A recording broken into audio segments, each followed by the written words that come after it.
Okay, could you send me again so to be at the top the oath again?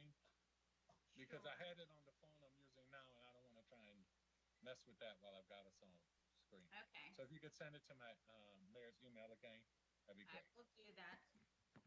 Okay. Since we have a quorum, I would now like to call to order the regular city council meeting of Monday, February the 1st, 2020, virtual, and it is now 8:01 p.m.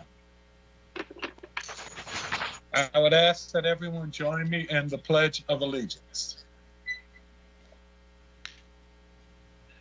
I pledge allegiance to the flag of the United States of America and to the republic for which it stands, one nation, under God, indivisible, with liberty and justice for all. For the record again, would you state whether or not we have a quorum? Yes, Mayor, we do have a full quorum, all 7 council is present. Great. I would ask the council now if there are any agenda additions, deletions, or amendments. Hearing none, we'll move forward and hear if we have any citizen participation. I do not have any comments for citizen participation, Mayor. All right, do we have any presentations for this evening? And no, we do not. Thank you, Madam City Clerk. We will now move to the city boards and committees appointments and reappointments.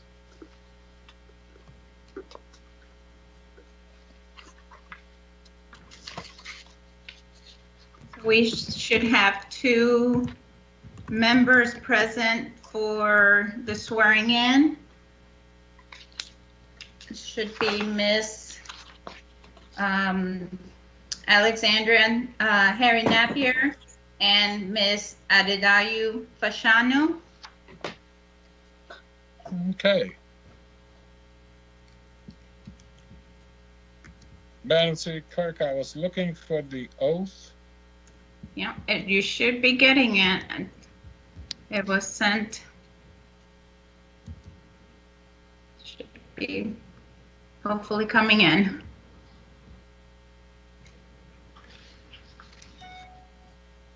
And there it is. Okay, for those 2 that the city clerk has named, we will be reading you in now. Please raise your right hand and repeat after me. I state your name. I, Alexandra Harry Napier, Do swear or affirm do swear or affirm that I will support the Constitution that I will support the Constitution of the United States of the United States and that I will be faithful and bear true allegiance to the state of Maryland and support the Constitution and laws thereof, and that I will, to the best of my skill and judgment, diligently and faithfully, without partiality or prejudice, execute the office of, and state what committee you'll be on, the Environmental Advisory Committee of the City of Bowie, Maryland, according to the Constitution and laws of this state.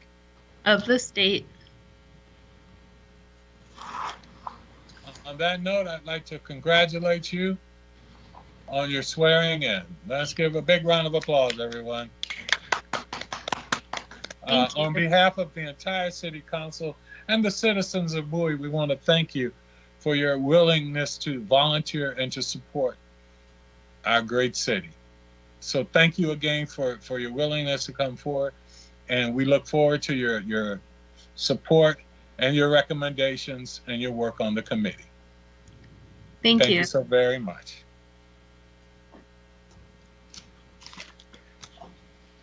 At this time, I would like to move to council announcements. I would like to make just a couple of very quick comments. And that is, as we know, we're still having challenges with the vaccine rollout and getting our citizens vaccinated. We truly want to make sure that our citizens step forward and make really knowledgeable decisions on getting the vaccine. There have been some challenges, and there are things that you can find on the websites to assist you in pre-registering for the vaccine. But also there is now a 311 number established by the county that our citizens who our seniors can call for assistance to get registered. Again, you can call 311, and there is supposed to be a special unit that has been stood up to assist our seniors, some of whom aren't as tech savvy as others, to be able to get registered for that. So I look forward to as many as are willing to get vaccinated, but more importantly, to continue to remember that you have to continue to wear your mask, you have to continue to do your social distancing, and you have to continue to wash your hands and use sanitizer if we're going to get this pandemic under control. Having said that, I will now turn it over to any other council members who would like to make any comments at this time. Mr. Mayor, just yes, a quick Councilman comment, Ford. just an encouragement for everybody to stay safe. I know that our public works folks have been working hard on the roads, but if you don't need to be out, don't be out. And stay safe. I know that the salting, plowing, sanding has been going on, and so far I've been hearing nothing but good reports. So look forward to seeing everybody on the safe side. Thanks. Thank you, Councilman. Any other council members with any other comments at this time or announcements? Hearing none, we will move on to the city manager's report. Good evening, Mr. Mayor, City Council, and Good evening. and residents out there. Councilman Wolfley stole my thunder. I was going to brag about how our men and women have been out plowing the roads and treating the roads for the last 12 plus hours and doing an outstanding job. And they're going to be out there in the morning after the refreeze, doing it again to make sure everybody can get around tomorrow. Those who just simply have to get out. But otherwise, other than that, we're working on budget too. See you, sir. Thank you. Thank you, City Manager. At this time, we will now go to the consent agenda. I am open to a motion. Motion to approve the consent agenda. Second. It's been moved and properly second. Any discussions? Calling for the question. All in favor, respond with an aye. Aye. Aye. Opposed, same favor. Hearing none, the motion carries.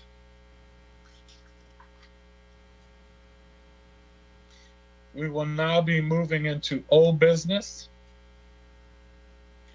and that is the discussion with Bowie Golf Management.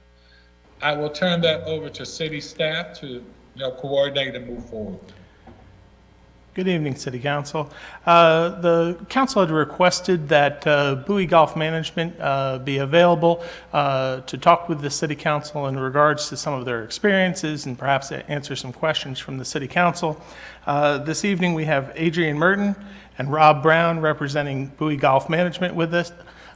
So I'll turn it over to them to introduce themselves, and certainly if the council has any questions or like any information, they'll be available to answer that for you tonight. Thank you. Thank you.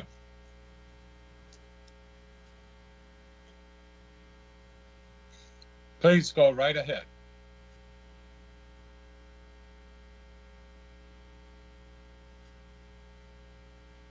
Do you have any presentation or comments, or are you just waiting for questions?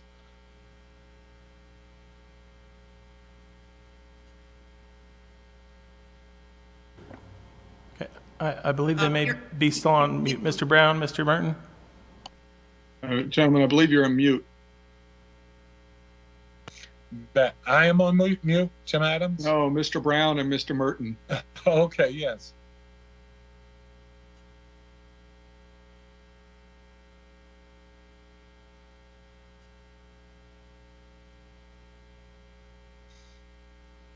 Mr. Brown, you're still on mute. There we you go. go. Now you're good. There we go. I'm Robert Brown. I'm the accountant for Bowie Golf Management, and with me is Adrian Merton, president of Bowie Golf Management. Good evening. Good evening.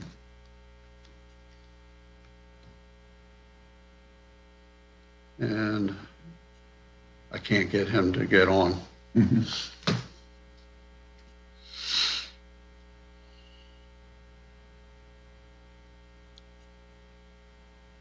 Okay, are you trying to contact someone?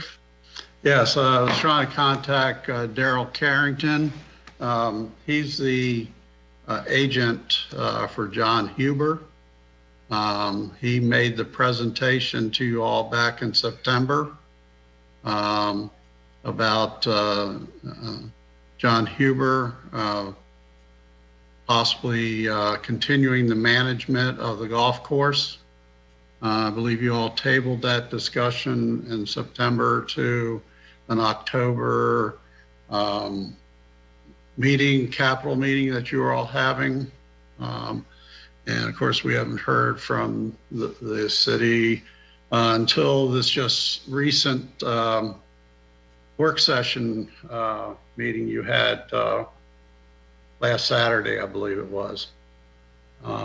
And at which time you asked us to be present so you could ask us some questions.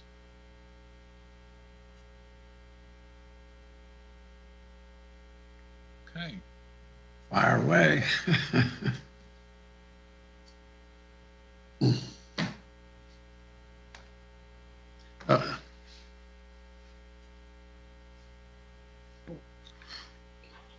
So, sorry, gentlemen. This is Michael Estave. I'm the city council member who represents the district where the golf course is located. Thank you so much for joining tonight. Quick question. So, just to clarify a couple of things, are you stating that Daryl Carrington is in fact your representative? No, we are not. No, he's not our representative. We have, when John Huber, the PGA Pro and current manager the operation at the golf course for us, made the presentation to the city council back in September.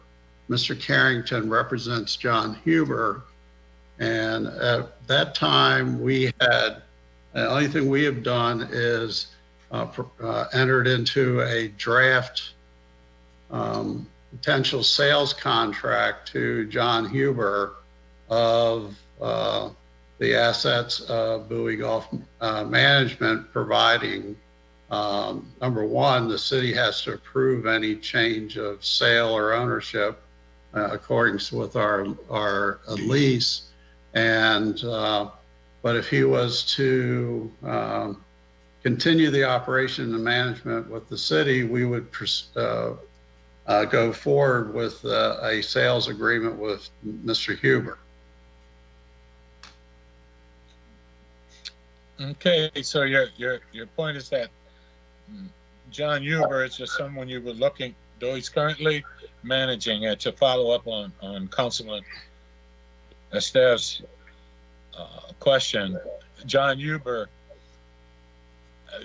does not represent you He's from a a management perspective. Correct. He's just Correct. operations.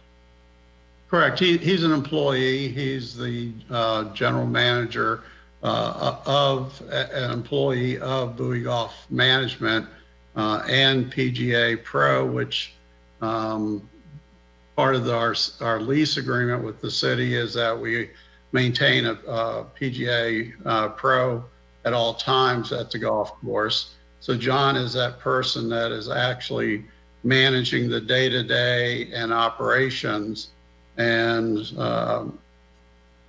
doing the various outings and lessons and et cetera that the PGA is responsible for at that course. Been there 40 years. Okay, and I take it John isn't on here with you, correct? That's correct. Okay. All right. Having said that, I will open it up to further questions, if any, from our council members. Sure, I got a couple, Mr. Mayor. Go ahead, Councilman. Thanks. Steph. So, gentlemen, thanks again for joining. So, can you describe for me real quick, just to reiterate, what is the current status of Bowie Golf Management as a company? What are your plans for next steps, and kind of what is your sense of where things are headed or should head vis-a-vis the golf course in the city? Well, I can't tell you where they're headed. I don't know. We've been there 40 years, been running it. I don't know what the city plans are. If John, you want to have John have it, we'll gladly help him. That's it, really, We've never had a problem. John's never had a problem. We've run the place very smoothly. Gotcha. And so Bowie Golf Management as a company, are you saying that will continue to exist in some way? No, we're getting out of the golf business. We're big mechanical contractors. It's come to the date where we don't have people or expertise to run it forever. Gotcha. So describe for me what you were talking about earlier about transferring. Basically, we were entering into, if John was awarded or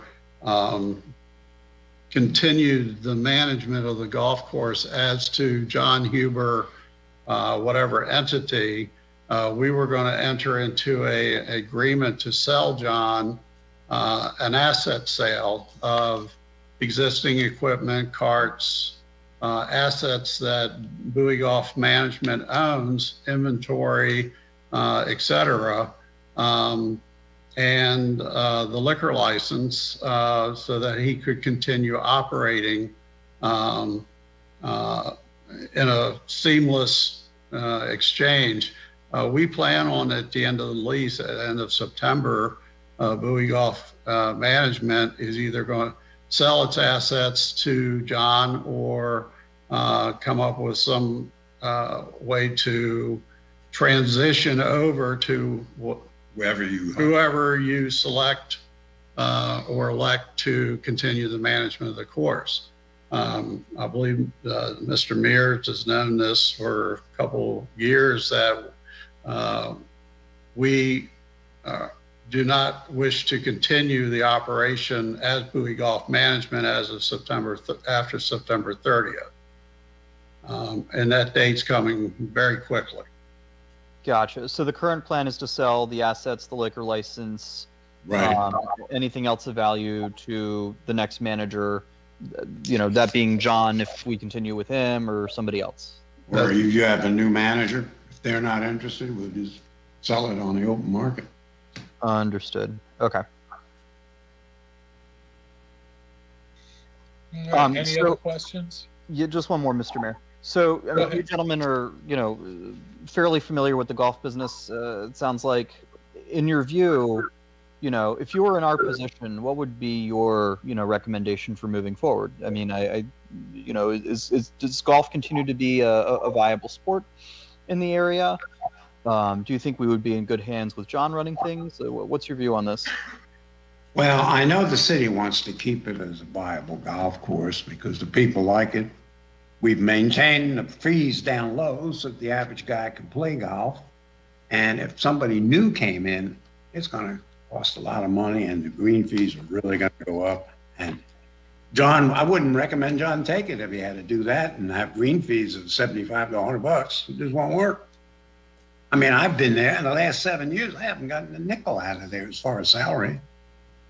because golf business in the last 7 years really went downhill. Now this pandemic, all of a sudden it blossomed. The reason is people aren't working, they're playing golf.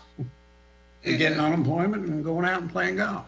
And from a transitional view, I don't think the city wants to get into employing all the employment that's necessary to run the golf course. We employ a lot of senior citizens and part-time employees and all, and we don't have a big benefit expense except for the full-time employees. John would most likely carry on with handling payroll and expenses and handling the day-to-day cash receipts. And what the city would benefit from that is the A&A taxes, property taxes, and whatever else you all decide to put in your lease for continuation. I've seen your proposals on equipment purchases and carts and so forth. Just the one item, the carts. The cart price is about correct. The only thing you wouldn't have is the trade-in value of the existing fleet, which we would probably be selling the existing fleet to John, and he could use it for a down payment or towards a new fleet. And your comment that the fleet should last 10 years is no way it's going to last 10 years. Carts at the Bowie Golf Course have a difficult time lasting 4 years, but we stretch it to 5 every time by supplementing, repairing in the latter years. So that type of thing is not is problematic as far as some of your proposals. With the hindsight of your experience, are there any changes to how the current golf course is managed that you would recommend? Well, part of our issue was that the current lease, we got into a discussion about what is maintenance and what is capital replacement. Right. And without replacement of roof and air conditioning equipment and major capital structures. The sprinkler system, we put it in 40 years ago. And at that time, it was part of our capital improvements on the initial 5-year plan. And excuse us while we hook up our battery before we run out.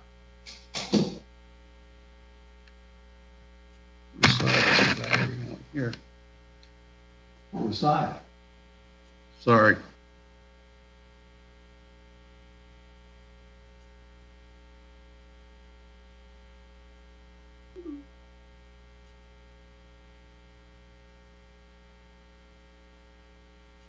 All right, well, I think their battery died. I think you're correct. Yeah, I'm sorry about that too. I definitely had a couple of questions for you. I say we just give them a moment to be able to see if they were able to plug in their computer and give them a moment to get back up. It would help me at this point if I understood who else, as far as council members, had questions, so we could go to them as we come back. Councilwoman Harrison has questions, and I'll go to you next. And after that, is there anyone else who has questions? And then Councilman Dufour. Thank you, Mr. Mayor. Okay, and we'll just give them a moment. We know it's a challenging time at this point, so we'll just give them a moment.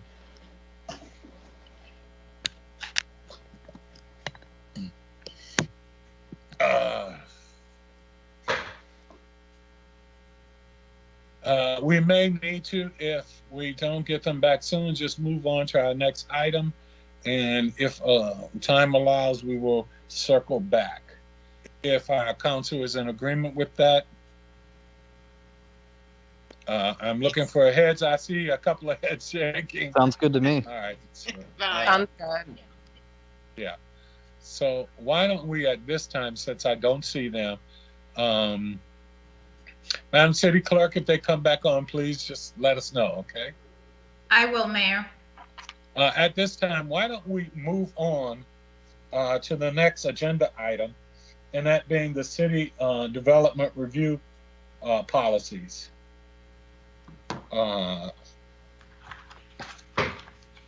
And go from there. City, Joe, you want to start off, and then City Clerk will open it up for a public hearing, correct?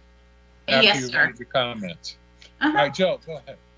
Yes, sir. Thank you, Mayor, and good evening, members of the council. I'm Joe Meinert, the planning director for the city.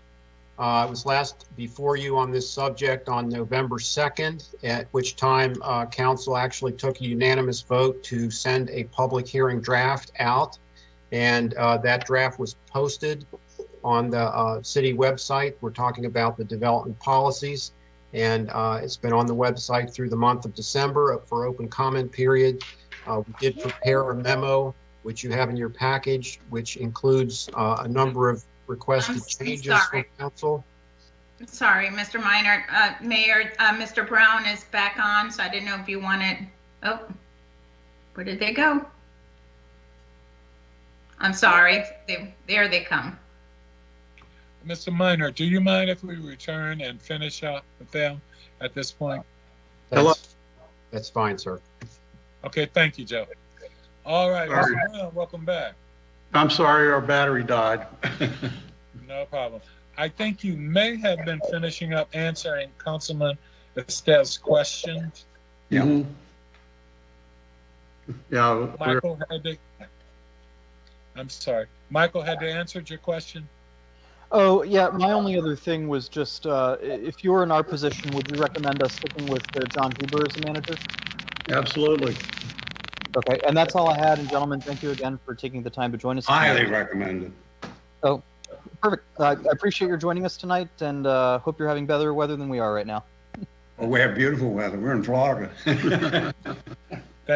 Thank you, Councilman. Moving on to Councilmember Harrison. Yes, good evening, gentlemen. I'm Councilmember Ingrid Harrison. Nice to meet you. I wanted to just kind of get for the record, how long have you managed the golf course? 40 years. 40 years. So over 40 years, why is it now in such disrepair? Why? Yes. We don't own the buildings, man. We just really hired to run their golf operation, not to rebuild the buildings or furnish kitchen equipment or kitchen chairs and stuff. That's not our job. That's not in our lease. It's not in the contract. So what was in the lease as far as, what you were going to, as far as repairs or any sort of upgrades? I know you mentioned the sprinkler system many years ago. At different times of the lease, example, the first 5 years, we had to put $500,000 worth of improvements into the golf course. Which we did in 3 years. We did in 3 years because it was increasing play, the sprinkler system and everything. And then each subsequent 5 years, there were other requirements. And we've met those requirements. We built pavilions, Cart barns, concrete pads, pavilions. Expanded parking lots. We did do the asphalt cart paths originally. We put trees throughout the course, which is now a problem because the 1,000 trees that we put in basically is overgrowing and causing too much shade in the fairways, that kind of thing.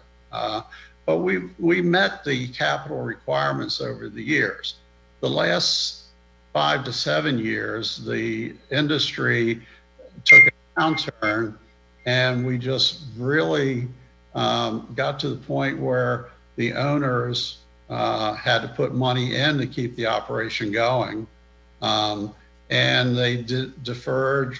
They went without salaries because of the obligation of the lease, basically. And from Fred Ryder, deceased, and Howard Schroeds, Dusty Schroeds, deceased, they weren't drawing salaries. And we just basically had enough income to pay for the manager, a superintendent, and staff to run the snack bar and grounds. So we've basically been just a break even, except for the 160 to 170,000 we put in personal money to keep the operation ongoing. And then we came to the city and said, hey, we need some relief. That's when we got relief on rent. And I said, you know, the buildings are, you know, roof, HVAC equipment, so forth. And it's getting to the point that they, you know, 40-year lease on say you're leasing a house for 40 years, you would expect landlords to do some improvements. Now, you have done some improvements to the course, okay, and recently. And then you've done some of the money that you've designated for course renovation has gone to studies, which you shut down the old part of the clubhouse, and you had to put in temporary bathrooms. I mean, it really needs a renovation. That's what we were trying to get the city to do. And we don't have the funds to do a multiple $1-million renovation. Okay. And that's kind of why we decided that at the end of the lease, we are out of the golf course management business. Okay. Great. Thank you so much. Welcome. Okay. Is that all of your questions, Yes. Councilwoman? Yes, sir. Thank Okay, thank you. We'll move on to Councilman Wolfley. Yes, good evening, and thanks for coming out. We appreciate you being here with us this evening. Just a couple quick questions for you. From what you've seen, obviously you're very familiar with the course. You know its condition. What do you see as the most essential or needed or beneficial, I should say, capital improvements do you see for the course? What's most important for both sustaining it, but also making it a good place to play? I know the city wants a decent place to play. Mm-hmm. And I have to subsidize anybody that comes into Bowie. No private individual is going to put his hard-earned cash in a building he doesn't own, or the ground he don't own. So, I mean, you're going to have to put some money in it. I don't know. Depends on how far you go. And we see this coming down the road. It's going to happen. And then you're going to freeze out all the players in Bowie because they don't have that kind of money to play golf. They can't play $100 around. We have the cheapest in the area. And we try to keep it that way for the city. But if you go a different direction, then you're going to make a prime golf course. And look at Lake Presidential. That's a prime golf course. But look at the green fee rates, too. I mean, you got to face that. That's what's going to happen. Mm-hmm. That's why the other courses in the area are gone. It's better to put a house on it than it is to have a golf course. It's more economical. The city has to say, I'm not into business or economics. I'm there to help the people that live there. I want to give them something. And if we're to make those improvements and the commitment to that, which areas should we focus on first? Well, I know you've done studies. You went to consultants. You have all kind of ideas. And it depends on what you want to spend. What do you want? What kind of a facility do you want to have? Who do you want to play? Mm-hmm. You know, right now we let the high schools play for free. We let the young kids play for free. We give golf camps in the summer for the little kids. No charge. That was part of our original obligation under the lease. the original 5 years. We just continued it. They never said you had to. Oh, we did it. But the city wants that. I mean, I think they enjoyed the privilege of, telling people, hey, our children, when we give them golf, we do this, we do that. The high school gets free golf. We even let the other high school play golf there. And then the college came to us and wanted to play golf there.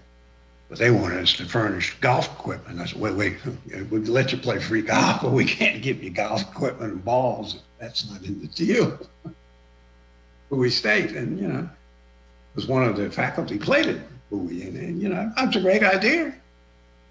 But it takes money. Bowie stayed there. Golf's an expensive business, sir. Do you think the course itself needs any alterations in the layout, or do you think the layout is adequate the way it is? What do you want to achieve? Do you want a blue-collar worker golf course? Do you want an executive golf course? Do you want it for, a private country club like a Crofton or a place like that? I don't think so. You'd freeze out all your residents. Mm-hmm. I think you basically are looking at keeping it pretty much the same. Right, keep it the layout. same. People like it. They love it. It does need the sprinkler system. It does need a renovated cart path. Senior citizens love it. They have a place to play, and it's reasonable. And we give them reasonable rates. And then they come out in the afternoon and play without a cart. It costs them 10, 12, 15 bucks. They're happy. It'll never happen if you start putting a ton of money in it. You have to get more money, unless you want to subsidize it. Mm-hmm. Very good. Go get Billy Casper, Arnold Palmer, all these other golf management companies, and you'll be like these golf courses in Anne Arundel County. They're choking because it's costing a fortune. Well, we certainly appreciate the time, energy, and effort that you gentlemen and the entity as a whole has put in over the years. I know that I've said this before, that the course is a wonderful asset to the community. It is. I've played there not recently. Shame on me. I ought to be back out there. I haven't been there in several years. But I do know that it's a course I always enjoyed playing, and it was right. It's not a hard course. It's not built for the Class A golfer. I mean, let's face it. It's just go out and have fun. Well, let me put it this way. I'm no threat. Neither are we. We don't have time. We got to work. No longest drive winner here, but I might be longest round, perhaps, but not the. So anyway, but I do thank you. I know it's. We'd like to thank the Bowie Golf Management. Likes to thank the city of Bowie for putting up with us. We did a good job. They were happy. They never had a complaint. We never did anything. We just try to help them work along with them. Yeah. But it's the point where the city's going to have to help. And if your best advantage is you got to commit some money to golf course. Well, manager. I'm being honest. I think that's a fair turnaround. I mean, I don't want to tell you how to run your business.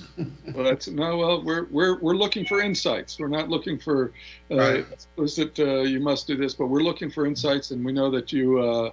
We know that you've got a lot of experience. And we care for it. I mean, the guys that worked there since the day we started.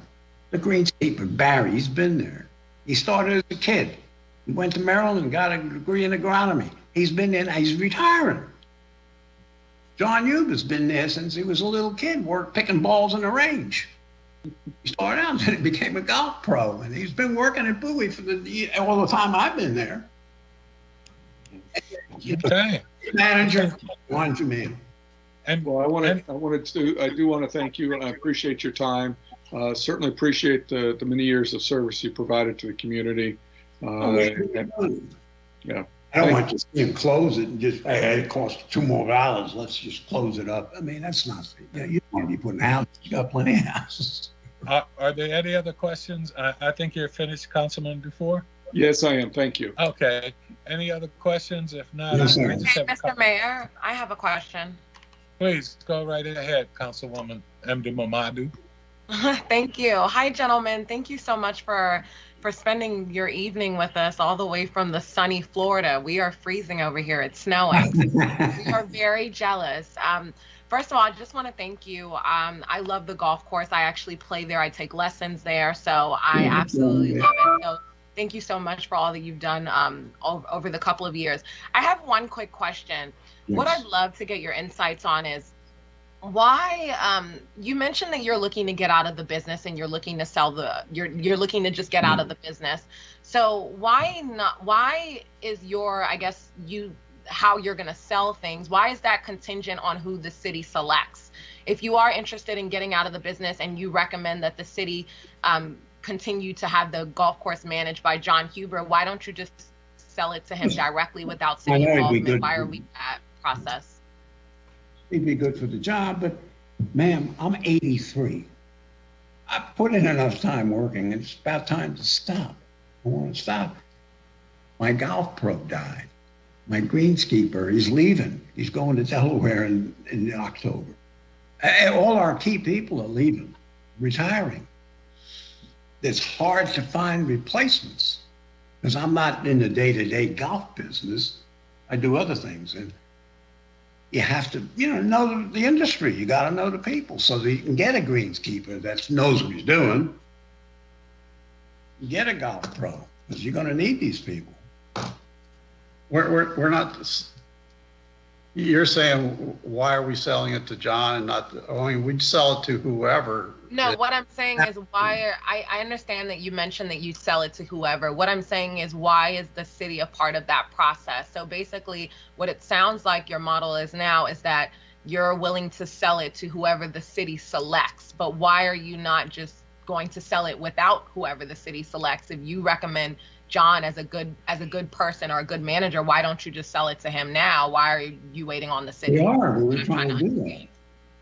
Okay, so you are trying to sell it to John. Yes. Oh yeah. Yes, that's what I'm here for. Yeah, John has a draft sales contract from our attorney. Okay.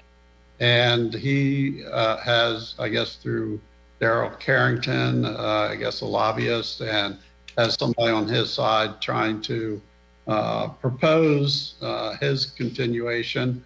But if it's not John, we have a liquor license, we have existing equipment there that whether used or otherwise, that you all have proposed in your proposal, the cost of new equipment, new carts, etc. I'm sure there's more equipment and more items that need to be put on your list. Right. So, gentlemen, just let me clarify really quickly. So you are in the process of trying to sell to John. Just want to clarify that. Yes. Yes. Okay. Got it. Thank you so much. Mr. Sure. Mayor, that's all. Okay. That's the only question I have. Okay. Thank you, gentlemen. We really appreciate it. All right. You're welcome. Is there anyone else with any questions before I have a couple, but I want to make sure I give the council. Does anyone else have any questions? Hearing none. Just a couple of quick questions I have for you, and that goes back to trying to get insight, and that is, how much per round for golf do you believe that the area, and to maintain the number of players and other things, what should that cost be? If you were just guesstimating, and I know you don't. It's hard to say that. It's hard to say because we have people that leave our course and play somewhere else for $2 more, less. I mean, that's how tight they are. These are retired people, they're on a budget or they're getting a slim retirement. They're not looking to pay anything extra. Yeah. What is the current cost that you're looking at now? You try to increase the green fee $1 a person, and all of a sudden they're going to play another course for that $1. And they always say, we're going over to Glendale. Well, they can't go to Glendale. Yeah. They can't go to park and planning. It's more money, and it's limited playing time.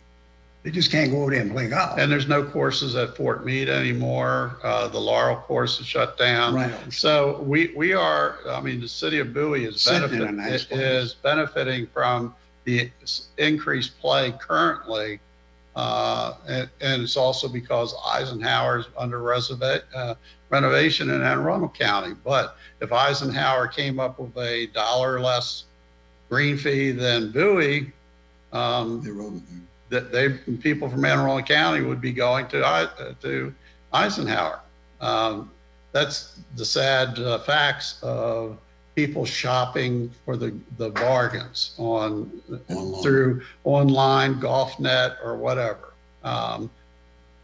We've done 2-for-1s. We've done a free golf for one person on foursome. There's been all kinds of things we've done to keep our play up over the years.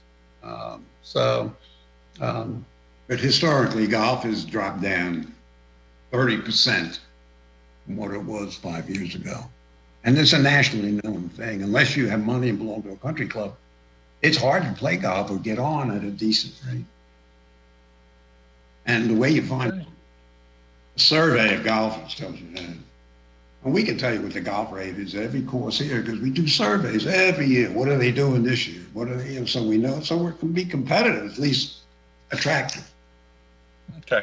Right now, we're the cheapest. Yes. Well, thank you. I think I echo everyone's sentiment when we say thank you for having supported and managed Bowie Golf for 40 years. That's a long time. Yeah. I know you've made some, and the staff there have made some wonderful connections and relationships and those kind of things there. And we want to just thank you again and appreciate you taking the time to come from sunny Florida to visit with us this evening. It's in the 60s.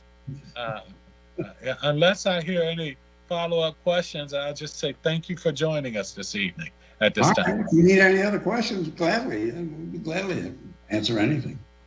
We appreciate that. Thank you so very much. Okay, thank you, Mayor. Have a good evening and stay safe, please. Right. Thank you. Bye-bye. Bye. Who turns down? All right. If we could, we'll go back now to Joe Meinert. Joe, thank you again for your patience. Go right ahead. Thank you, Mayor, and good evening again, Council. I'm Joe Meinert, the Planning Director for Bowie. I pointed out that Council last reviewed the subject of the development review policies back in November, and you directed us to go ahead with the public hearing draft, which we've provided to you in the memorandum that was prepared for this meeting tonight.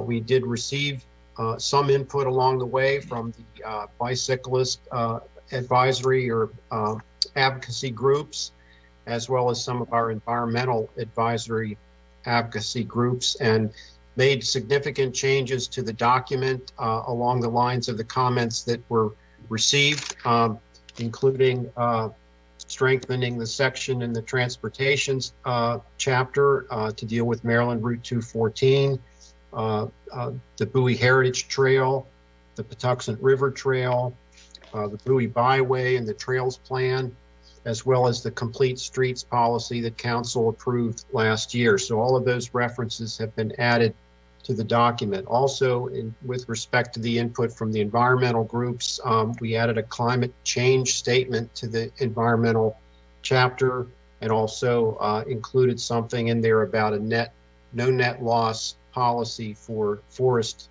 cover in the city. We had a list of things that Council had brought up during the work sessions that we had with you in the fall, and we've highlighted those in the memo. We've made those changes as noted in the memo. One of the items that Council was concerned with was the protection of the Levitt character of the city, and we've included something in there in a couple of places to deal with that, including some references to density. Also added the definition of workforce housing, which we work with Mr. Buggs, and the definition would be for 60 to 80% of the average median income would be the definition of workforce housing. So we've strengthened that section of the housing chapter. We've also included the item about including the police department in reviews of large development projects whenever we seek their input for crime prevention in those projects. What we've also prepared for your review tonight is a memo or a letter that's attached to the back of the packet regarding the Main Street area of Maryland Route 450. And it's a letter to the State Highway Administrator asking him to go back and re-review or reevaluate the plans for that section of Route 450 to try to honor more of the Main Street design the council had articulated. And so there's a draft letter at the back of your packet. And also we'd like to recognize that we've received some input from the Information Technology Committee, and they've suggested that we add a policy regarding smart technologies to the Economic Prosperity Chapter. And the words that were provided, I think, fit well within that chapter. And so I would suggest that council incorporate those into your action. One last item was that I did review or present to the Economic Development Committee at their January meeting these changes that were posted on the website. And we didn't receive any specific feedback, but I did provide the briefing to them. And so tonight it's out for a public hearing, the proposed draft revisions to the development review policies. I know there are a number of people who have submitted statements for the public hearing, and our recommendation to you would be to hold the public hearing and then direct staff to provide any additional changes or revisions to the draft document, and then we can bring that back to you for final approval. And so with that overview, Mayor, I'm finished with my presentation. I'd be happy to answer any questions. Okay, going to the council members. Do we have any questions at this time?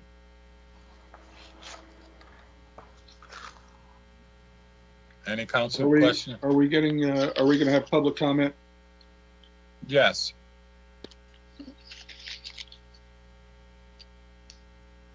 And Mayor, you ready for the public hearing comments? I was giving, because Joe asked if we had any questions here, and I was going to give him an opportunity to answer, and then I was going to have the public comment and then move forward, by opening the public hearing. I don't have any questions at this time, Mr. Mayor. Okay. Well, I believe we open the public hearing now and go for comments. Okay. We have received 6 comments for this public hearing item for this evening. And I will start with the first one from Valerie Ormond. Dear Bowie City Council members, thank you for listening to Bowie residents and those who voted for you due to your anti-development stance and a refreshing change from the former pro-development politicians. As a longtime Bowie resident and one who has seen the changes from a nice town to the growing metropolis it is today, the growth needs to stop if we wish to preserve Bowie as a place people want to live. I am strongly in favor of the following results from the 4 listening sessions in 2020. Requesting the county downzone the Jesuit property to the lowest possible development tier, which is rural. Maximizing green space in any future uses of the Bowie racetrack property with an emphasis on parks, recreation, and open space, and particularly for some type of equine activities. Improving bike and pedestrian safety and reducing speeds on major roads. Yes, complete the master trails plan and make Bowie a safe place for residents to be outside and exercise and travel to local places safely. Adjusting the city's development map to reduce possible areas of higher density development.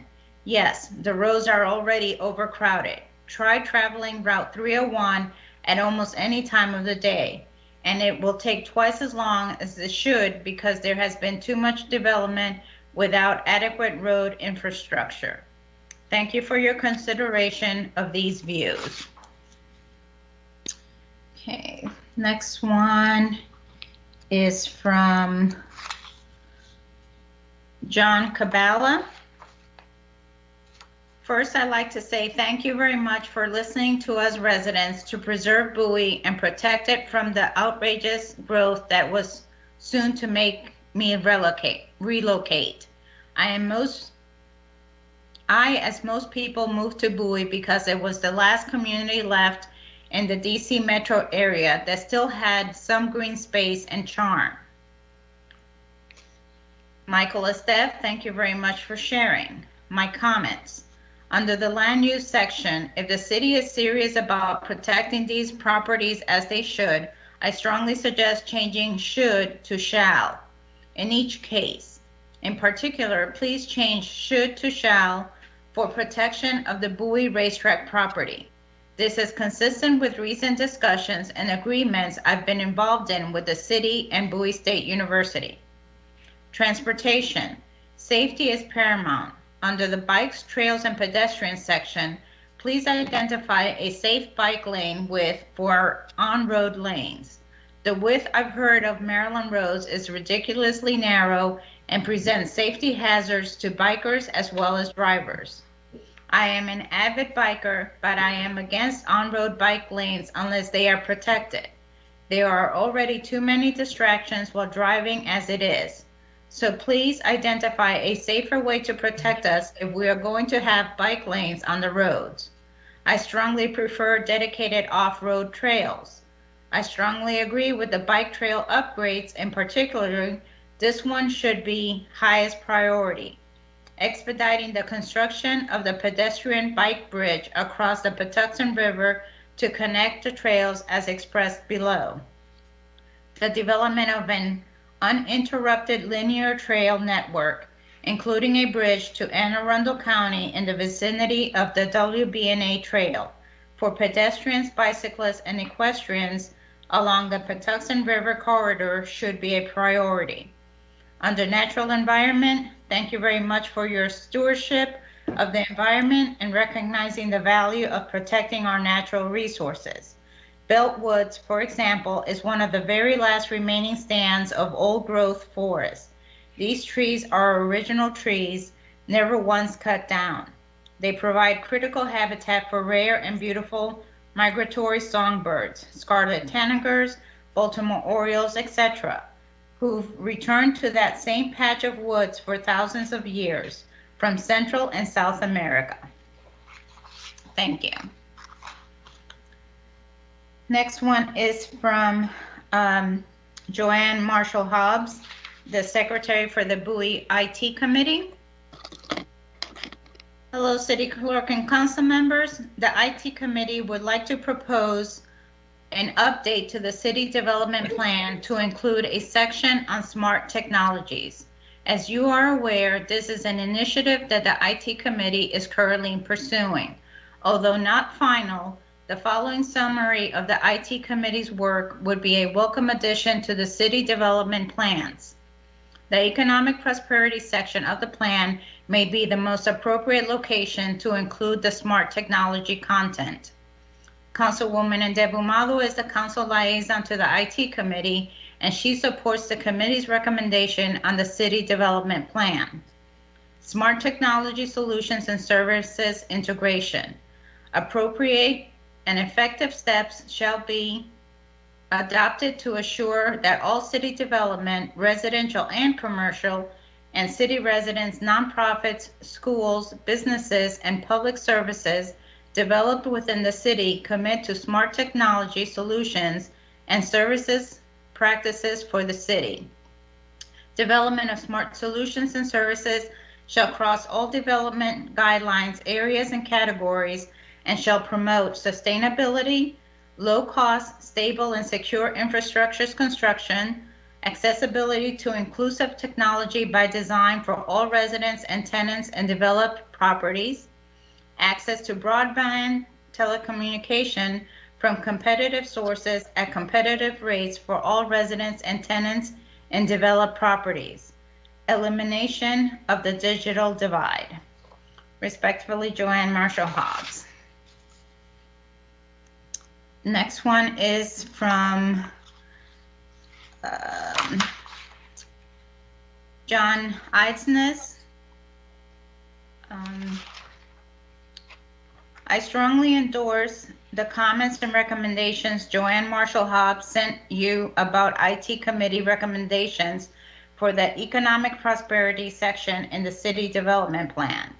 I would like to share some comments I made earlier in an email with Councilwoman Ndebumalo about the intent of our smart technologies proposal currently under discussion. There are two areas for IT improvements we hope to address with this resolution. First, as a guide to how the city operates itself as an institution. The second is as a guide to evaluation of recommendations intended to improve the access to IT infrastructure that would benefit all citizens. The resolution is a policy statement that the Director of Planning could point to while reviewing any development plan for the city. For example, how does your plan for the old Sears building conform with the city's policy of ease of access to competitive, cost-effective broadband infrastructure? Will your building be remodeled in a way that makes it easy for future new technologies competitors to access the tenants? Dig ones should apply to private lots for multi-tenant users, both for ground level and vertical risers in multi-tenant structures. The resolution is a policy statement that the council could use to evaluate major purchases. How will the next fleet of vehicles use IT to reduce vehicle maintenance and improve service as in our policy? The resolution is a policy statement that could be used when lobbying the state or county on their infrastructure improvements. The City of Bowie wants online access to traffic data collected at intersections to plan our own street improvement. The City of Bowie has a Dig Once policy for all new communications infrastructure. When Route 197 is widened, how will the state provide Dig Once conduit to connect Bowie east and west of 197? The policy is not intended to require specific technologies. After all, they change every 18 months. It is intended to drive IT integration into Bowie's land use plans for private development, its capital budget, and its lobbying with other governmental agencies and authorities. Okay, the next one is from Ken McCaughey, resident of Chapel Forge. Good evening, Mayor and City Council. Here are my comments to the draft revision of the development review policies. I think the proposed changes will overall be good for the community.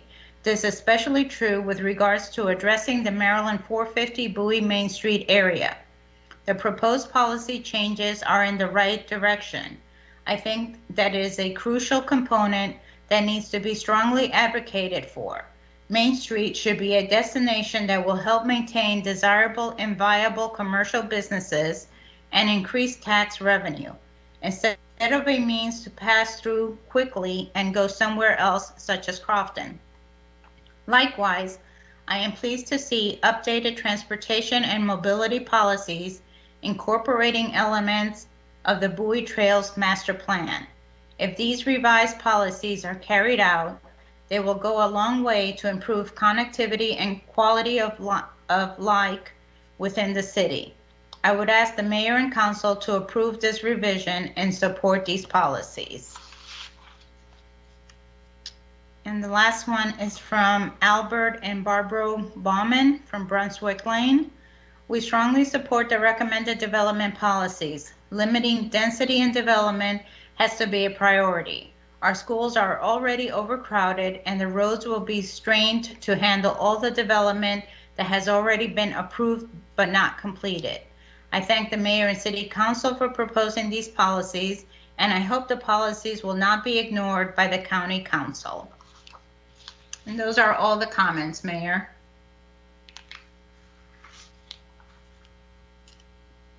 You're muted, Mayor. It's only been 11 months, right? Hey, thank you so very much, City Clerk, on reading all of those. I would give at this point an opportunity for your comments before I close the public hearing.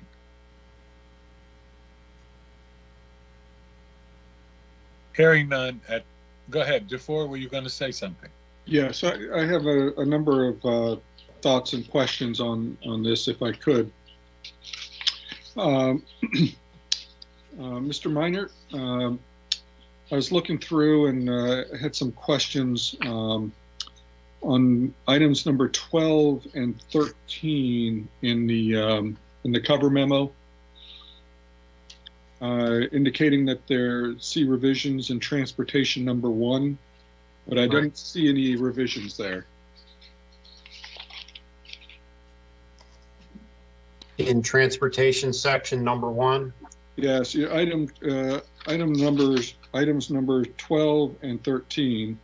It says see revisions in transportation number 1, and that ties into regional approach. And that first item there for both of those comments, and there's no edits there that show up. I don't know if they were elsewhere.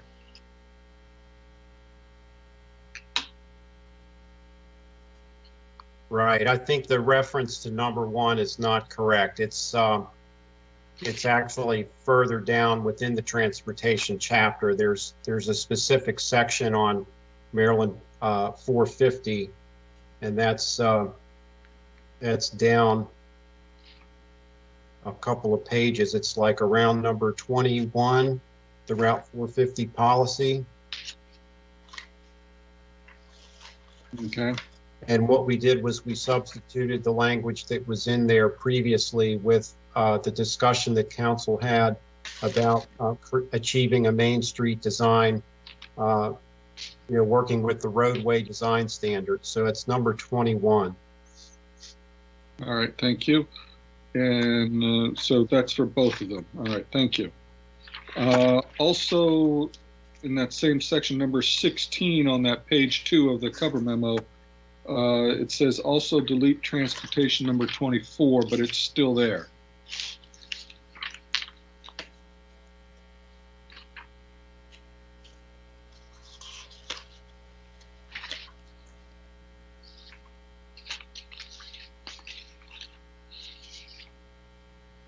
Okay, I think that reference should be number 25, not number 24.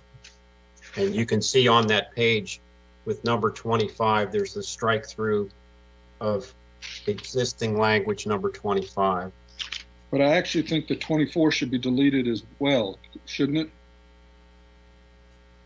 I think there were two different, one talks about the concept of having an interchange somewhere on US 50 between 197 and Maryland 704. So that's existing number 24. Right. What the feedback... And I thought the agreement was that we were going to take that out. Well, the feedback that I got from council, and maybe I got it wrong, was that you did not want to specifically say that there should be an interchange on US 50 at Maryland 193. If it's council's desire to strike both, we can strike both, but I took your input as meaning that you did not want to identify the specific location. Right. And again, the rationale for trying to get another interchange on US 50 has to do with the widening of Maryland 197 and the widening of Maryland 450. When the state did the 450 project, they committed to not building 6 lanes within the city of Bowie. And so the 6-lane section stops out around High Bridge Road, and then it goes to a 4-lane section. And the thinking was that unless you had an interchange on Route 50 that would divert the traffic that way, that the traffic would be coming up 197 and using 450 as well.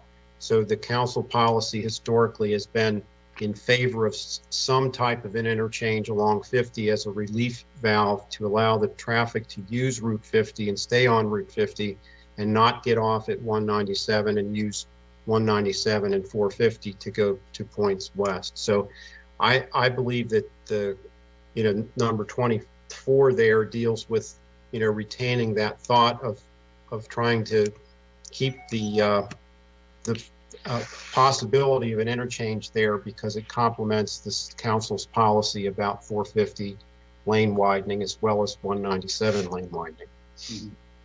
Yeah, I think the only issue I had with that was the discussion about whether or not there was ever any chance that might actually come to fruition.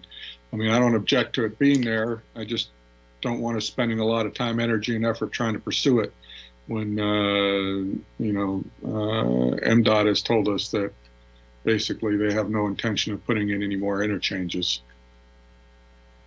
Well, that may be the practical reality of it. I would also add that the Prince George's County does have it on their priority list, the same provision. So that would affect Okay. if council like I said, I don't have an objection to it being there, just so long as they're not spending a lot of time and effort on it, but I'm good with that. What I'd like to look at next is under land use. Can you speak to why that was not the sentence about the boundaries, the expanded boundaries, why that wasn't struck? This is number 9 in the memo. 5. Right. That's the concern that I raised when this was discussed previously was that looking at the activity center as not just the commercial properties, but looking at it for planning purposes as the larger neighborhood, the corridor, what they call the civic zone of Maryland 450 for planning purposes. We would want to continue with a designation of the activity center that would include the multiple uses, not just the commercial uses, for planning purposes. So it's, I guess at this point, I guess my recommendation is at odds with what we had discussed at the previous meeting. Because here's my concern, and I've expressed it before, which is the last thing that we want is anything that suggests we want a larger area for this what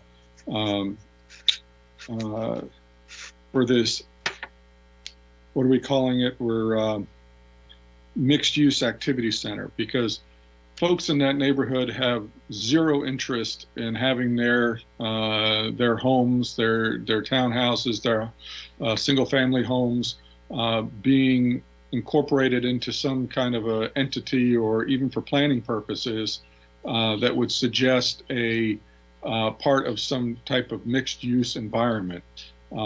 Their homes are their homes the way they are, and nobody foresees any changes in that realm. So I'm not sure why I would want to go and incorporate that. Additionally, we have situations where we have seen that when you have a broader definition of an area, people start using that as an excuse to round off on the density issue, and start claiming other areas of that specific area as being low density. So therefore, it's okay to put some higher density in this area over here, because in aggregate, it still maintains a lower or a quote reasonable level of density. And we saw that as part of the apartment discussions, where it was a discussion about whether it was density using just the parcel it was on, or the parcel and then the shopping center, and then it's the parcel, the shopping center, and the park area. All kind of underlying discussion about why it wasn't such a bad thing to have an apartment there. And that's what I'm trying to avoid. I don't want, the last thing I want is a use coming in for, say, the shopping center across the street from, Marketplace over at Free State, someone coming in and saying, well, see, this isn't so bad. We're going to add a whole bunch of apartments and so forth. See, because in these other areas, if we just average it all out, it's not that dense. And, frankly, folks in those neighborhoods don't particularly care to have anything associated with the shopping centers, or don't care to be in any way associated with the shopping centers in terms of planning or otherwise.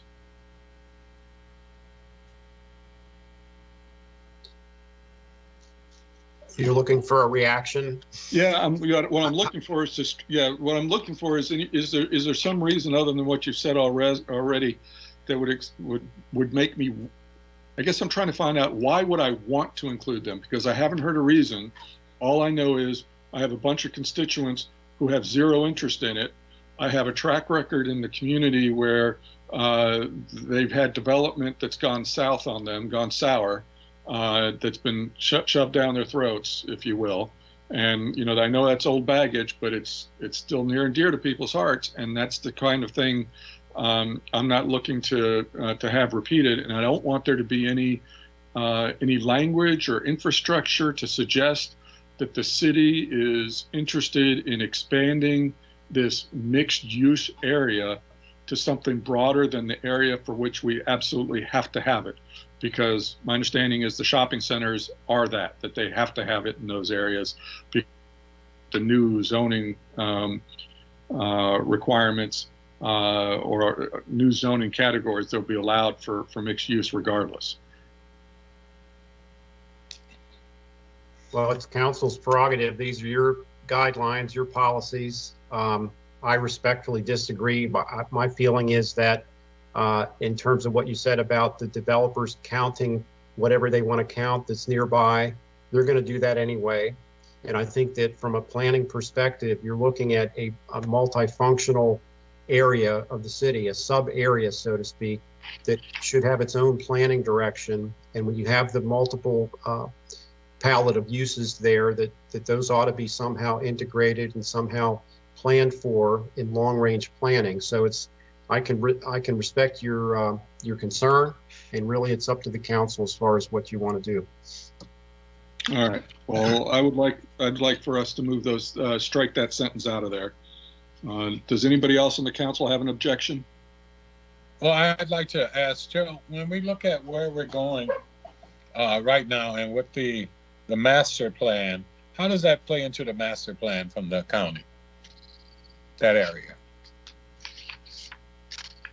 Well, the county is still planning, and they're looking at the commercial shopping center areas as where the potential mixed use would go. So I would agree with what Councilman Wolfley said, that seems to be the focus of where redevelopment would occur. And as the master plan is being devised, they're looking at future scenarios of how those properties would redevelop. Okay. So I think that goes back to what the councilman is saying, is trying to put in our policies that we show where we're not supportive of that at this point. Is that I'm just trying to make sure we make it real simple for everybody, Councilman Wolfley. So that's the position of what you're saying, correct? Yeah. Mm-hmm. Okay. And I think that's something for all the council members to give some thought to.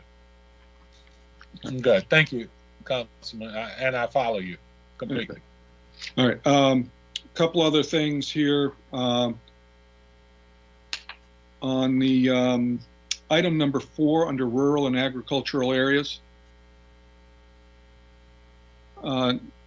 What is the benefit to us for having encouraging the RA zone in that last sentence there?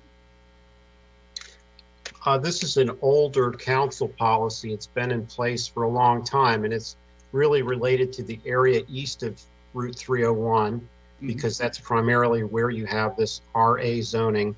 You really only have 2 options from a zoning perspective. You have RA, which is one unit per 2 acres, and then you have the OS zone, which is 1 unit per 5 acres. And in the language of this policy back when council adopted it was really just to try to focus the RA zoning on the more developable land. You have a lot of stream valleys that run in an east-west direction, and it was really just sort of charting out a pattern of zoning as we were looking to rezone the areas, so that the land that was in the more developable high ground would be suitable for the RA zone, and then the other areas, the lowland areas, and the areas that were more constrained with environmental features should be in the lower density OS zone. So it's really it's an old council policy, and it really related to how those areas east of 301 would develop. And maybe, if council is concerned that it's sort of micromanaging or getting too detailed, I don't think that anything is really lost if you wanted to eliminate that policy. I'm not, to be honest with you, I'm not certain if it's still relevant. I just haven't kept up with whether those things have been rezoned or are following that or not. It's just, I don't have an objection one way or the other than to, I don't want it to seem like we're encouraging enhanced development in that area, which I don't think we are, but at the same time, I'm not sure if it's contemporary or not. Right. This policy hasn't been discussed for years, to my knowledge, for decades. So I think you're probably right that events have kind of overtaken it. Okay. All right. Let's see what else we've got here. The item number, the Bowie Local Center. Item number 2 on the bottom of that same page, under Bowie Local Center, you're suggesting that we expand the Bowie Local Center. Can you speak to why we would want to support that?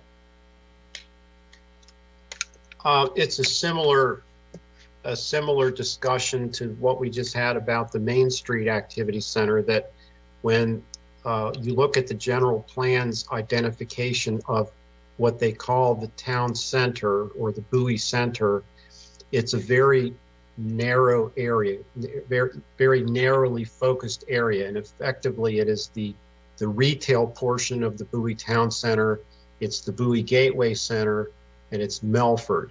And those 3 properties are what they determine is the Bowie Center.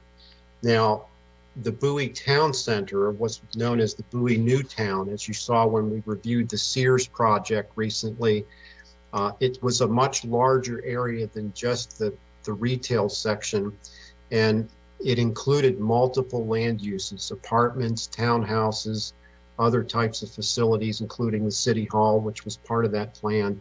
And so the town center, the new town center as a project, was much larger than just the retail area.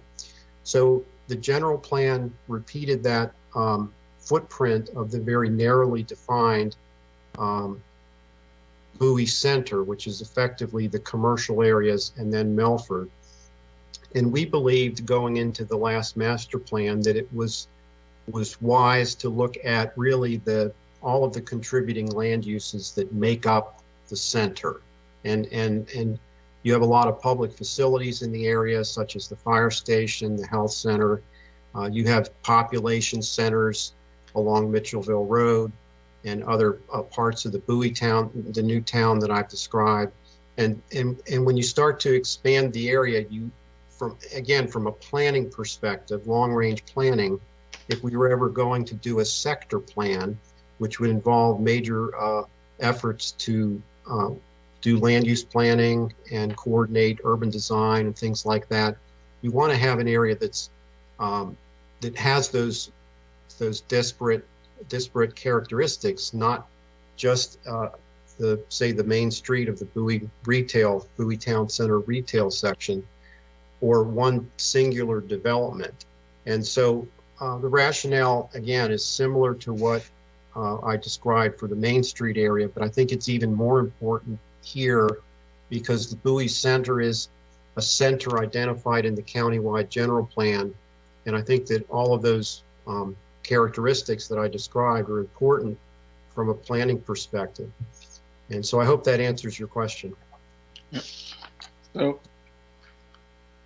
So I do see the same things.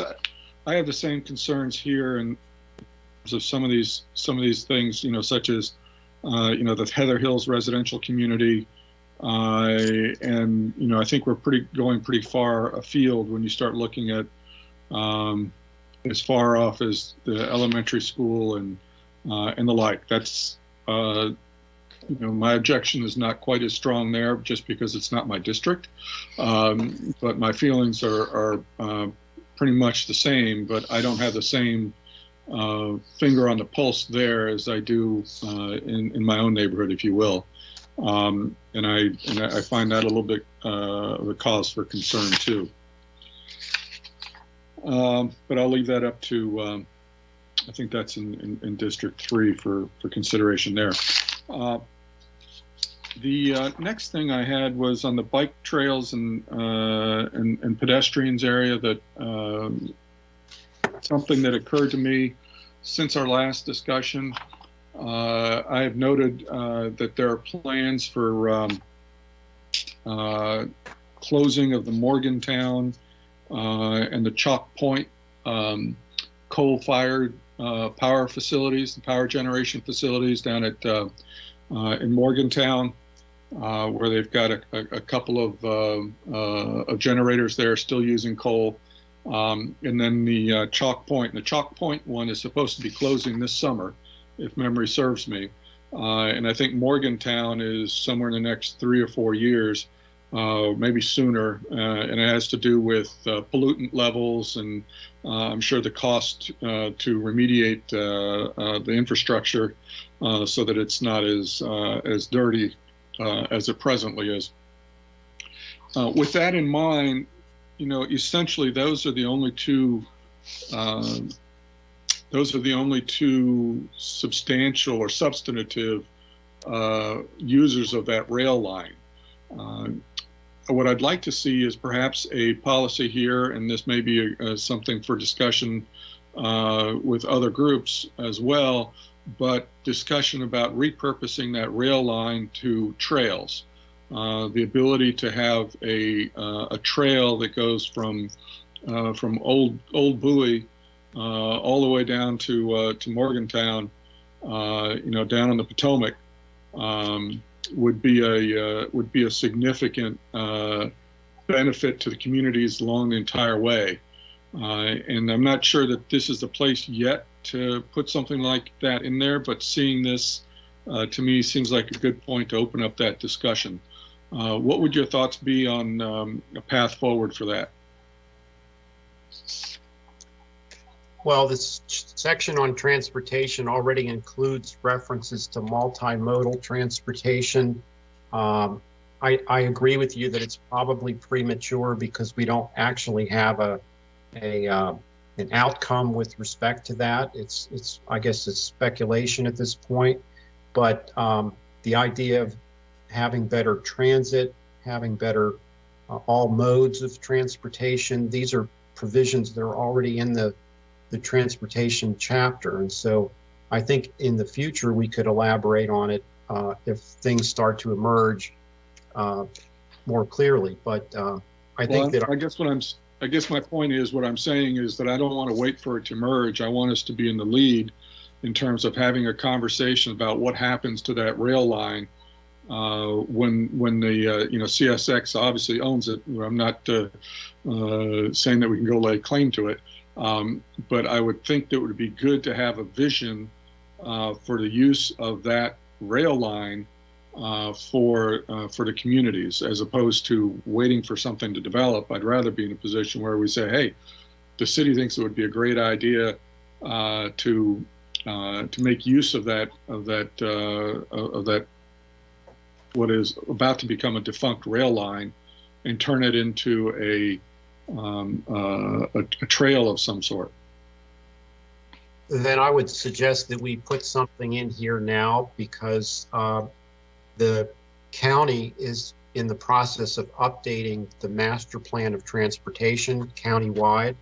And so by having this, what you're describing as the current council policy, that will lend itself to us communicating further with the county about this as their master plan of transportation gets underway. Okay, all right. I think that's, and I'm curious to see what my colleagues have to say about that. I haven't had an opportunity to discuss this with anybody. Quite frankly, I was just reviewing these documents just the other day for a second time, and that's when it kind of popped into my mind. But I do think we could try and take advantage of that and perhaps make use, and it could be beneficial for both Old Bowie revitalization purposes and as well as just providing an activity for people along the route. And I would think that there would be a lot of other advocates for that along the pathway. The other item on number 23, the Maryland 3 policy, I don't need them right away, but can you shoot me the last version of those, of the drawings for that interchange that was supposed to be there? Yes, I certainly will. Thank you, sir. Let me see if that's it. We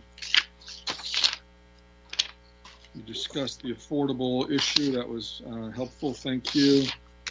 On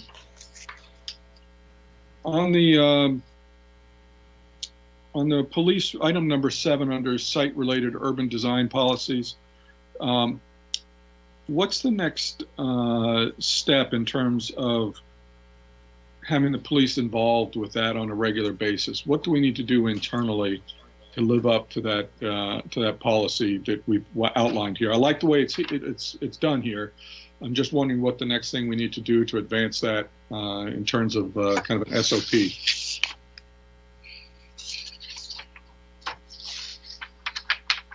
Well, I've said this before, that the city is mostly developed when it comes to a land use review. The thing we're probably going to see more of is redevelopment of centers, and I would think by definition we would want the police department to be involved in any of those plans. You know, for example, like a Bowie Marketplace type redesign. The Sears project, when that comes back through as a detailed site plan, that's certainly a large enough project. So I think it is going to be case by case, and I think we're not going to have a lot of those opportunities to do that. But I would intend to, encourage as we go out and have our stakeholders meetings to notify the police department, get them, have their particular people assigned to look at this and to provide input back to us. So it's an internal communication. Yeah, I'm there and I'm supportive of it. I'm just wondering what it is we can do from a operational standpoint to just actualize that a bit more than just kind of hit or miss.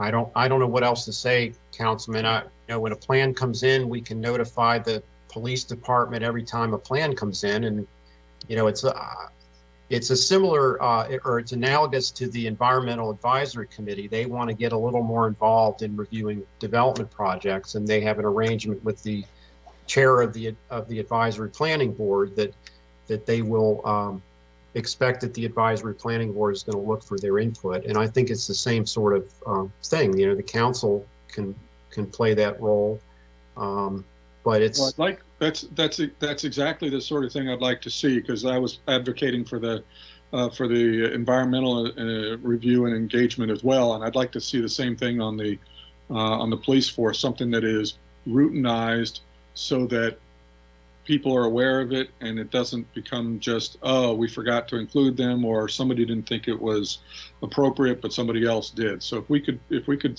chart something out like that, that would be great.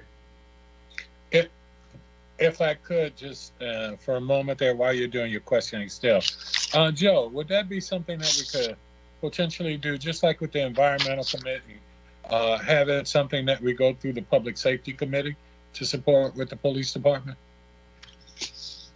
Well, I think where I left this with the environmental committee was that what the best way to make this fit into the existing system is when we have a stakeholders meeting, and by definition, a project that goes through a stakeholders meeting process is a project of some significance or size, that we would then put out this notice to the advisory or to the environmental advisory committee, who then would decide how they wanted to participate. And Okay.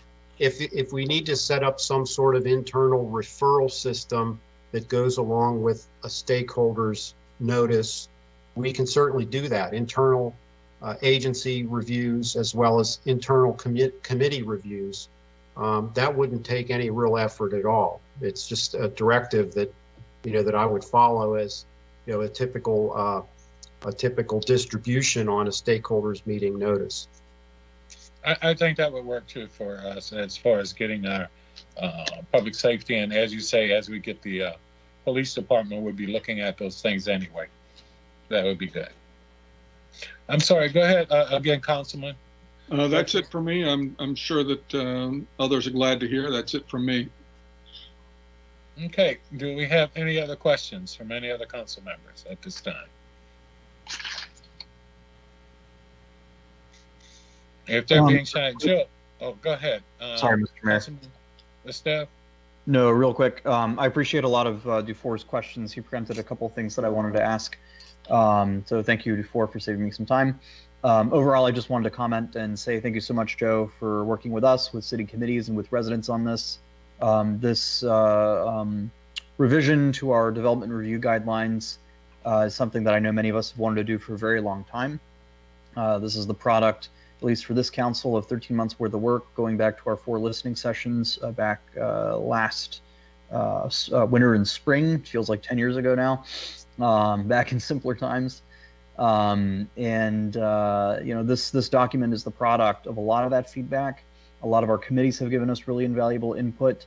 And I think we're going to, ultimately end up with a product that is much, much, much closer to what residents have been telling us for years, are their priorities on this issue. I do want to reiterate that, the city does not have zoning control. It is a long-term ambition to get that, but we do not have it. The county is still the final decision maker. They are still the authority on most development issues with input from the city and control in our court from time to time under certain circumstances. So I just want to reiterate for folks, this does not mean that all of a sudden, everything that we don't like about, growth in this area is going to stop. Only that we will finally be able to make recommendations and in some cases, leverage, our position in a way that is much, much, much more consistent with residents' views on this issue in a way that encourages smart growth, not just sort of whatever benefits a given developer kind of growth. So thank you so much again, Joe, for all your work on this, and I don't have any other questions or comments. Thank you. Mr. Mayor, I have a couple of questions. Councilwoman Harrison, go right ahead. Okay, thank you. And thank you so much, Joe, for your great work on this. As always, you are appreciated. I wondered if we could, based on the comments that came in during the public hearing, would it be, I don't know if any of my fellow colleagues would object to the one change where one of the residents mentioned changing should to shall regarding the Bowie racetrack. I wasn't sure would that, change it tremendously, but I didn't think so. I didn't think that would be an issue. What do you think, Mr. Meinert? Well, I thought of that as well when Awilda was reading the comment, and I went back and looked at the document real quickly, and I think that we were very careful in past revisions to use the word should and not shall throughout the document, because it's really an advisory document. It's a policy. It's not a condition of approval, so to speak. So that when we handle development cases and we have conditions of approval, we really want to be sure that those are shall and not should, because we want to make those mandatory things.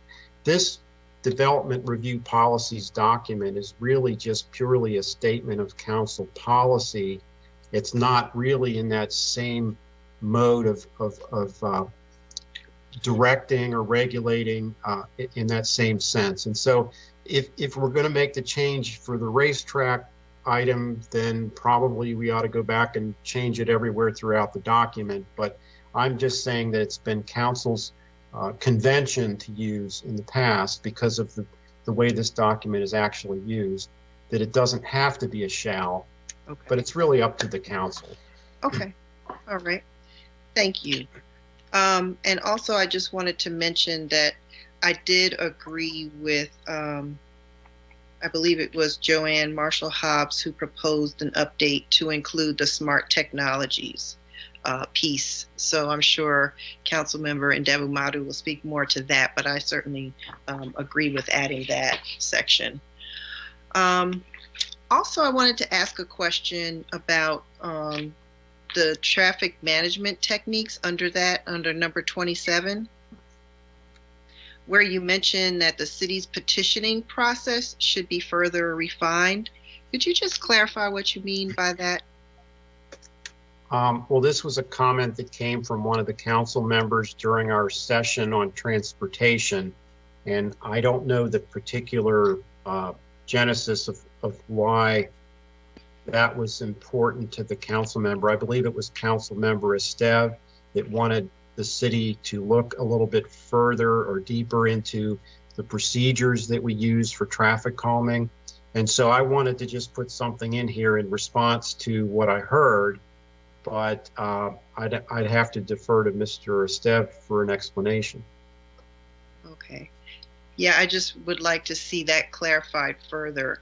And Mike, did you have any comment on that, Councilmember Esteve?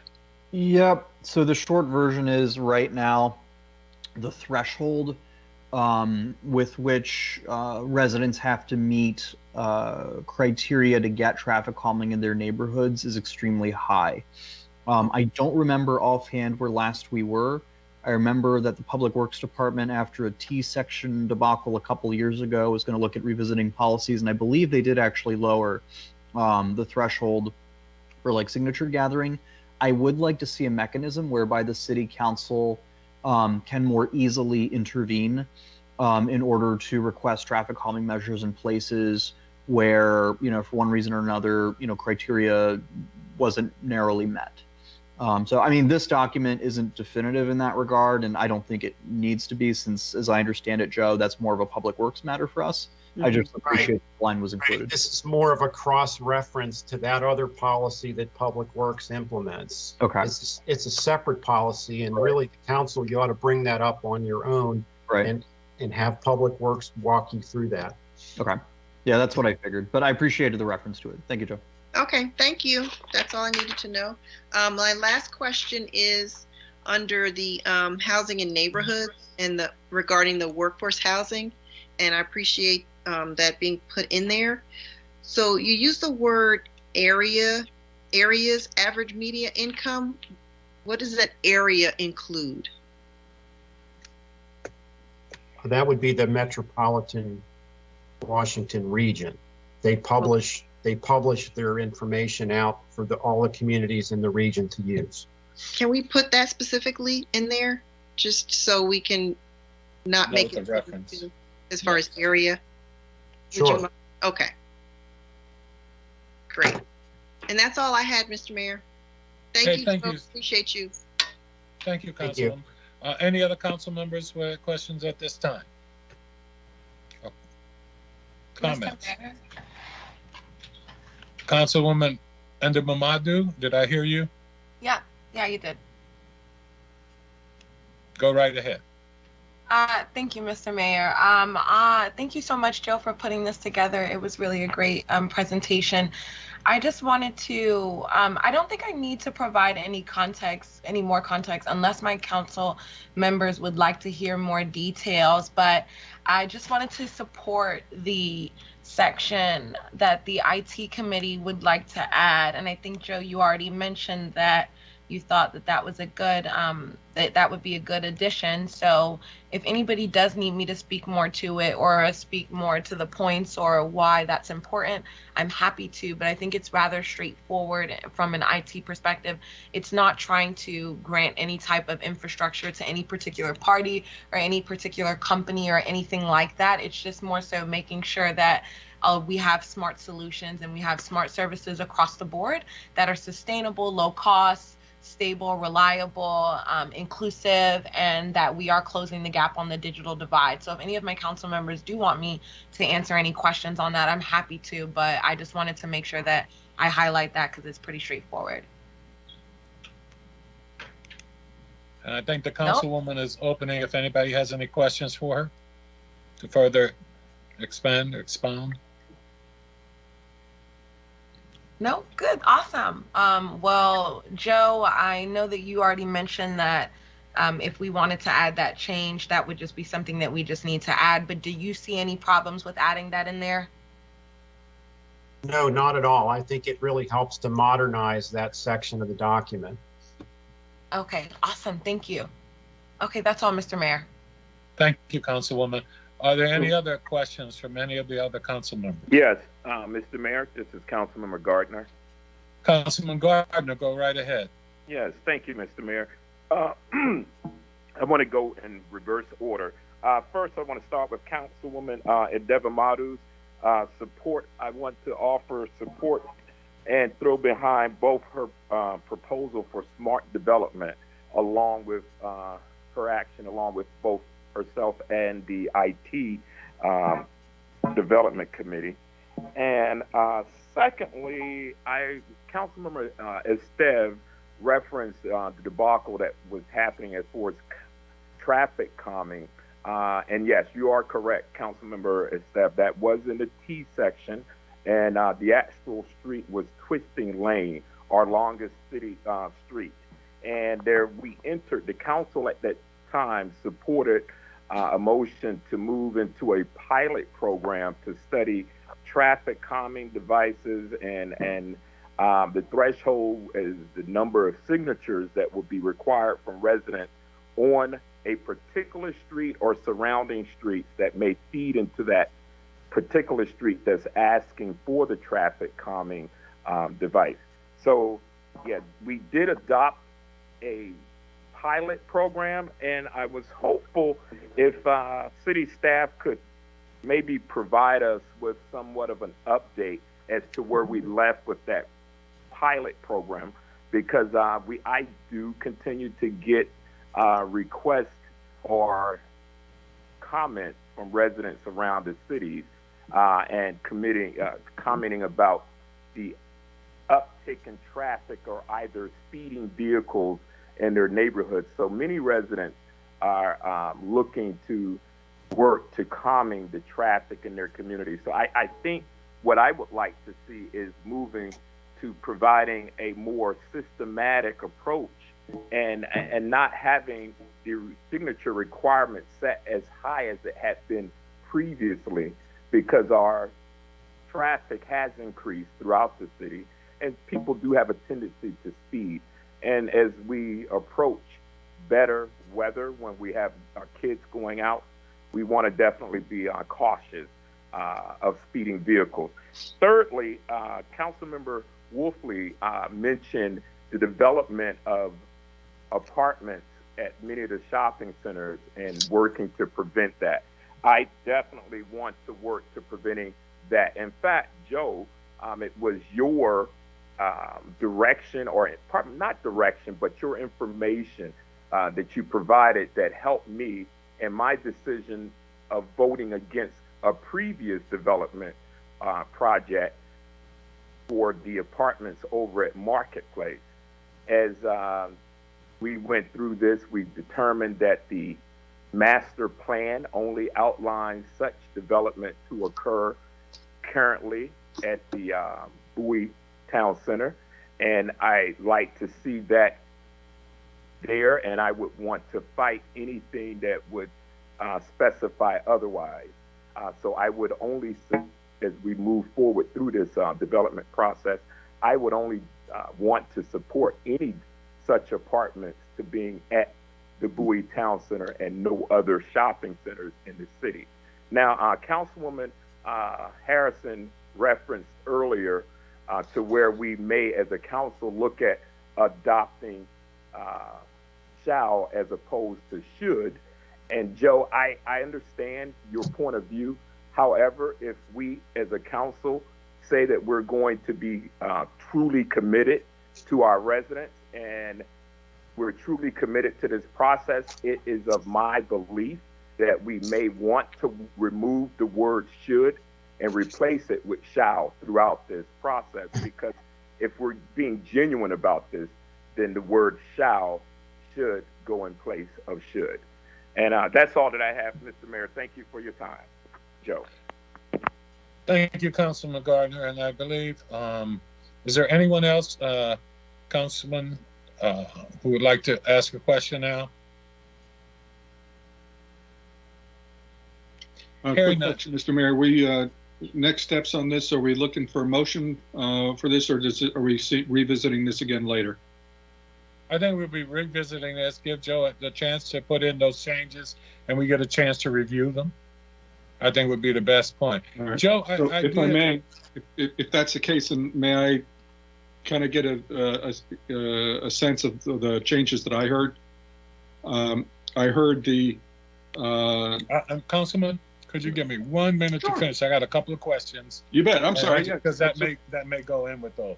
And Joe, these are more just making sure that you don't see any concerns. And I think that our council members have done a great job of covering most of it. But Joe, I want to go under the housing and neighborhoods. And I like number 2, where we talk about increasing the inventory of housing opportunities for seniors, active adults, and for persons with disabilities, and how that should be expanded. And then we talk about in item 5 that, you know, the housing should be distributed throughout the city, so it is not concentrated in any particular area, and it should support nearby retail areas. Now, is there any problem with that as we talk about and look at the Bowie Local Center and other places where we do it, where we're having any conflicts with that? I don't have any thoughts about that. I think that you're going to get that type of housing not just in the town center, but wherever it's possible to do so. We added the reference to retail. I believe it was Councilmember Gardner that brought that up, to be able to, I guess, illustrate how those types of developments should be supportive of local businesses as well. So yes, I don't see any conflicts. I'm not sure if I can really provide any more information to you. No, and what I wanted to make sure that didn't go in any kind of conflict with what Councilmember Wolfley, and I don't believe it did. I just want to make sure that we address that, because we said the 10%, we said we won't concentrate them in any one area. So that means they won't be just going into one spot. I think that's what the council member was talking about, was creating any kind of one issue or apartments right there by where we've already have retail and other things. So I just wanted to make sure that we're on the same page, and that 10% is going to be looked at all the developments we do, correct? Yes. Okay, again, I think that's so important for us to make sure we do look out for our seniors, our active senior, and those with disabilities, and that we look at, even from a workforce housing standpoint, that those be included, and making sure that we expand for them as well. Okay, thank you, and that's it. Councilman Wolfley, I believe you were about to kind of go through a checklist of some of the things we've heard, and please feel free to go ahead. Yeah, okay, I just want to make sure I kind of get everybody's concurrence, because this is what I heard. So we're adding in the IT stuff, which I think is a great add. The should to shall kind of standardized across all of the categories. We didn't talk about, nobody else talked about it much, but the addition of policy for conversion of the Pope's Creek rail line to a regional trail. And the striking of number 4 in rural and agricultural, just because it's outdated. I don't have a problem with it. And then the other one is the striking of the language in number 5, expanding the mixed-use activity center over in the center area over on 450.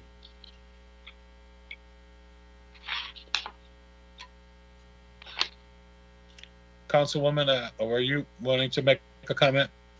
No, I think Dufour covered. Harrison. Oh, thank you. I think Dufour covered everything that we talked about. But I did have one other question regarding a comment from the public meeting. I believe it was a gentleman who mentioned the safe bike lanes. Is there something that we could add that would, I guess, support his comment regarding identifying safe bike lanes, width of lanes, etc., based on what he mentioned in his letter? The way I would respond to that is that you all approved a complete streets policy for the city last year. And one of the things that you had us do was work with a consultant to create design guidelines for those streets. And so the guidelines are providing the guidance for this type of thing when you have on-road markings and design. And when someone comes in to design something, they're going to use the design guide that was put together for that. So I think it's situational in some respects, but the standards are already in that design guide document that Public Works has produced. Okay. There's no, I don't think you can just come out and say all bike lanes have to be 10 feet wide. I don't think it works that way. Right. I understand what you're saying. I just wanted to clarify and make sure that we kind of looked at what his comment and addressed it. That's all. Okay, we are. Okay. Thank you, Councilwoman. Anyone else with any additional comments or thoughts? Having said that, I don't believe we've closed, and I will close now the public hearing on this. A day late and a dollar short, but there we go. Joe, we look forward to you incorporating those changes and getting back to us with those. Okay, we'll do. And as always, anyone else, any comments for Joe? Other than Joe and staff, we appreciate all that you do. And thank you so much for all your effort in doing this. Thank you. Indeed. Thank you kindly. Good job. Thank you for the input. We really appreciate it. Thanks so much, Joe. Thank you, Joe. All right. Moving on with our agenda, we are now to old business, or at least new business, the Urban Centricity, Inc. I'll turn it over to staff for introductions. Mr. Mayor, thank you very much. Councilman Gardner requested that Urban Centricity, Inc. and its representatives come forward and brief the council on their housing counseling programs for low to moderate income individuals and families. And we accommodated Mr. Gardner. Sir, Mr. Gardner, would you like to add to the introduction? Well, thank you, City Manager. And for the city, the viewing public, and for the council, I had the opportunity of meeting with this organization. They gave me some background on what they provide and services that they provide, and a number of residents could benefit from such services, and definitely post-pandemic. It is of all of our knowledge that many residents aren't able to either pay rent for their homes or meet their mortgages. So having had a conversation with Urban Centricity, they explained to me some of the program offerings that they would like very much to present to the council, and then from there seeing in fact if there's a partnership that could exist from today's hearing to provide such services to Bowie residents. Thank you. Mr. Sird, would you like to start your presentation now?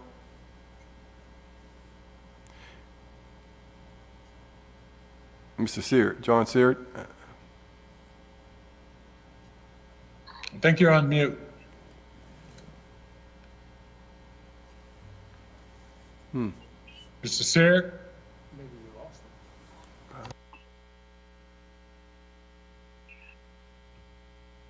him. He still shows as being on here, but he's... I can see him. He's up on my screen, but he's muted. I see him as well. Yeah. I think he's having There some you go. technical issue. I'm actually Javante here. I think he's having some technical problems. I'm not sure why his screen isn't popping up. But he is here. I'm just not sure what's going on. Give me 1 second.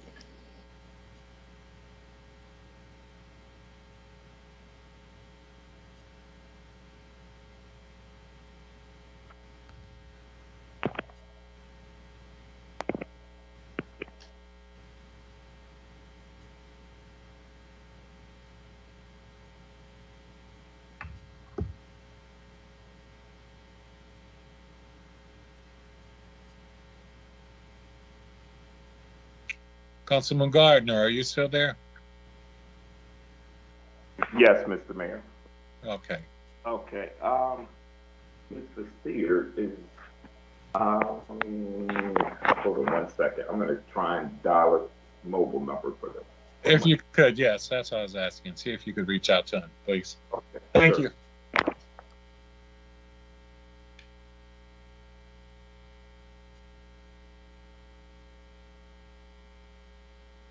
As I'm trying to kill some time, city manager, I'm going to put you on the spot and say, did you get any updates on the weather in the last 10 minutes?